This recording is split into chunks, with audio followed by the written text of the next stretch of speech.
Hi guys, it's Didi here, and in today's video I'm going to talk to you about how to install a growth mindset in our kids.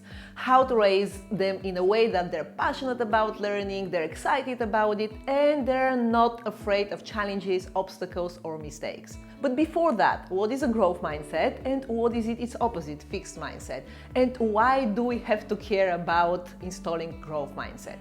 The terms fixed and growth mindset came from the Stanford psychologist Dweck, who, after years of research on achievement and success, found out that we tend to operate out of two mindsets, fixed and growth mindset. If we have a fixed mindset, we would think that skills and intelligence are set. That would mean that our character, skills, intelligence are given to us and we cannot really do much about them. If we have a growth mindset, we would believe that our intelligence and skills can be developed. That means we would believe, based on our hard work, our persistence, our focus, we can do something to change our skills and abilities. In that way, we're not going to be afraid of challenges, we're not going to be afraid of hard work as well. In the same way, kids who have a fixed mindset would think that whatever intelligence they have, it's been given to them at birth, so regardless their efforts, they cannot do much to meaningfully change it. In that way, they regard school as a place where they're constantly evaluated, and every mistake will be taken from their point of view as a confirmation that they're not intelligent. On the other hand, kids who have a growth mindset would regard school as a place where they can learn, where they can fail, where they can learn from their mistakes, and they approach it very differently. Our mindset develops very early on. In one of the experiments with kids that are 4 years old, they gave them a very easy puzzle to redo. They already done that. And they gave them a choice between this easy puzzle and the hard one that was very challenging. The kids with fixed mindset would choose the one that was easy one because they already know that they can do it, so that would confirm their smartness. Whereas the kids who have a growth mindset would choose the one that is more challenging, that is harder, because they won't see the point why they should redo something that they've already tried. What sort of mindset we've got would drive our behavior. For example, if we believe that we can change and we can grow, we will take action, and the action will give us the fuel to get certain results sooner or later, which will only reinforce our belief. In the same way, if we believe that regardless of our efforts, nothing will change much, we're not going to put the action, and then of course sooner or later this will reinforce our belief that, we are smart as we are just because we were born that way. That's why it's super important to make sure we can help our kids to develop growth mindset. But how do we do that? So first one is to be the growth mindset role model for our kids. They pick up our messages from verbal and non-verbal communication, and they learn from us. So we need to be their example as always. We need to be careful of the language we use at home. How often do we say, "Oh, I'm terrible at cooking, I'm horrible at math, I've never been good at this, I've never been good at that," as if there is no hope for us. These are the messages that our kids pick up. We may say to them, "Oh, I'm terrible at cooking yet." This is the magic word we need to learn to use more often, yet. If we help them with their homework, if they give us the wrong answers of a test, we can tell them, "This is the wrong answer, you don't understand it yet." Or we can talk about ourselves the same way. "I'm not good at this yet." And there might be various reasons for that. It may be that I'm not really interested in this, I'm not going to put the effort, or it may be because I haven't it's not been part of my priorities. But the message we send to our kids is that it depends on us, and it's our choice whether we want to be good at something or we don't want to be good at something. Another thing is we need to openly fail and make mistakes in front of our kids and be enthusiastic about their mistakes as well.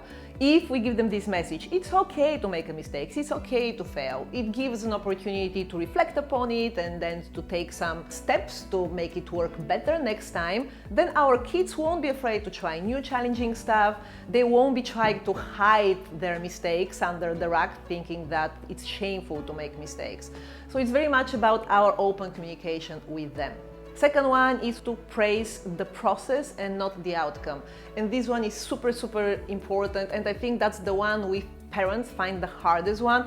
I really urge you guys to, I'm gonna disappear, to buy her book, The Mindset, How You Can Fulfill Your Potential, because there are thousands of examples inside, hundreds of examples inside.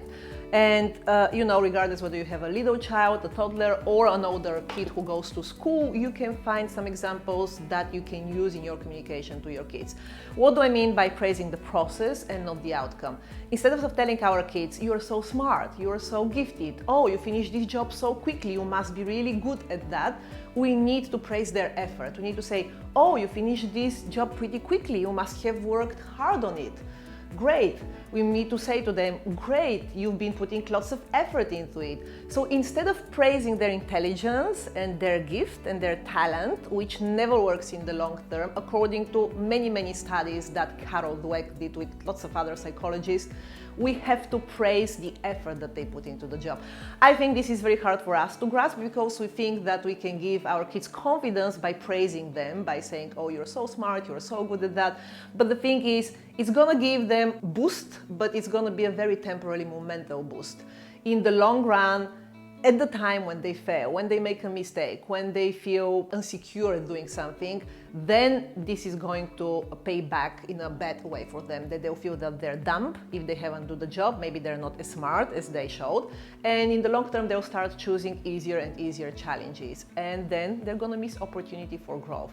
We all fall into this trap. I can catch myself. That's the reason why I'm reminding myself of the mindset, although I know about this book for a long time, because I can catch myself that my messages to Mika sometimes can come across as such. For example, we went skiing and he will ski the first day and the second day. I can see that he's good at that. And my idea, I tried to bite my tongue without saying it, but I want to tell him, oh, you're so good at skiing. In the same way when he does the puzzle and I'm so surprised he can do a jigsaw puzzle so quickly, my first reaction is, oh my God, you must be, so good at these things and it comes so quickly to you, instead of praising the effort. So we have to be very careful with that. Again, buy the book, there are so many examples in it and you understand more what I mean by that. Number 3 is teach them about the brain.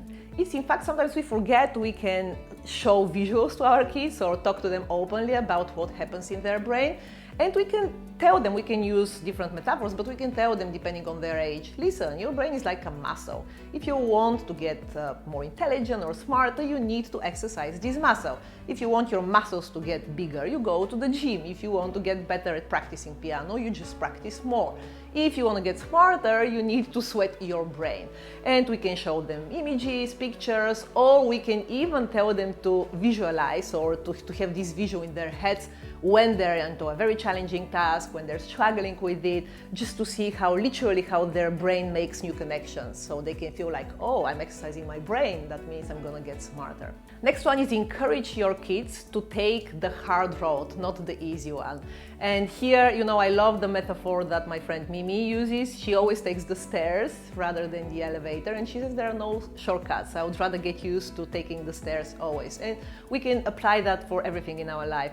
And I know that for parents, for us, it's so much natural to want to protect our kids, to want them to give them things easily, but we are not doing them a good favor in that way. So make it harder for them, ask them to pick up the hardest challenges. If you walk, ask them to take the stairs, and if you bike, ask them to do some new tricks. So always encourage them to take the hard route. Another way to install the growth mindset is to look for opportunity to stretch their capabilities.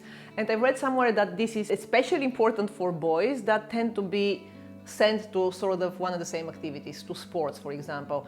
We have to widen their activities so that they can choose and they can see different things. And in the same way, if they have an inclination for one thing or they like one thing, we can support them to go into depth to this one thing. I'll add to that, help them and encourage them to take risks, because that's how they'll widen up their comfort zone. And this is actually valid for all of us, not only for our kids. And I'm gonna finish with a quote. If parents want to give their children a gift, the best thing they can do is to teach their children to love challenges, be intrigued by mistakes, enjoy effort, and keep on learning. Dweck. That's it, guys. I hope you really enjoyed this video and you're going to take action. The thing is that quite often we are not aware of our own mindset. What about the mindset of our kids? And sometimes we can be very mindful of the way we talk to our kids, so we make sure that install growth mindset, but at the same time the messages we give towards other kids or other people are showing our fixed mindset. For example, we can say, oh, Emma seems so smart, or John seems so good naturally at this exercise. So be mindful of these things, take action. I would really recommend you to buy the book, or I'm gonna reference lots of videos and nice posts below in the comment box. So it's all about starting with us, make sure we nurture our growth mindset so that we can help our kids to develop theirs. That's all from me, guys. If you like this video, please give me a thumb up, subscribe for my channel, and jump on my webpage, Smart Parent Stories, where you can subscribe for my newsletter as well. See you next Tuesday. Bye! Be to the point, Didi, to the point. Too much rambling again. Short.